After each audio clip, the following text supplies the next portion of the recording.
Please yan uwa ku danna mana alamar like a wannan bidiyon, sannan kuma ku danna alamar subscribe, kuma ku danna alamar ƙararrawa domin samun sanarwa ta musamman a duk lokacin da muka ɗora sabon bidiyo.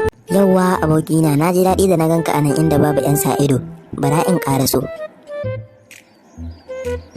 To yaya ne, ya ake ciki ne? Yawwa dama tambayoyi ne guda 5 na zo da su nake so ka amsa min. Oke, kwantar da hankalinka kamar kai bakon DPO ya mutu. Duka sai na amsa maka su. Yawwa tambaya ta farko ita ce, wai ta yaya ake samun mutane? Oke, yanda ake samun mutane, downloading ɗinsa ake yi ta Opera da Chrome browser. Yawwa to tambaya ta biyu ita ce, ta yaya su mutanen ake samun bakar fata da farar fata? Shi farar fata shine wanda aka yi downloading ɗinsa da data, shi kuma bakar fata shine wanda aka yi downloading ɗinsa a free browsing. Tambaya ta uku ita ce, ta yaya ake samun wani ya zama mai arziki wani kuma ya zama matsiyaci? Shi wanda kaga ya zama matsiyaci to an yi downloading ɗinsa ne a lokacin da waya tana nuna low battery. Shi kuma wanda kaga ya yi arziki to an yi downloading ɗinsa ne a lokacin da waya tana full caji.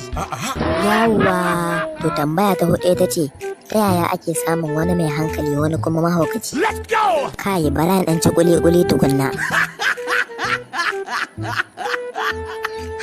Yawwa amsar ka ita ce, duk wanda kaga ya zo a mahaukaci to da Bibo aka yi downloading ɗinsa, wanda kuma kaga ya zo a mai hankali to da iPhone aka yi downloading ɗinsa, mai ɗan dama-dama shine wanda aka yi downloading ɗinsa da Samsung.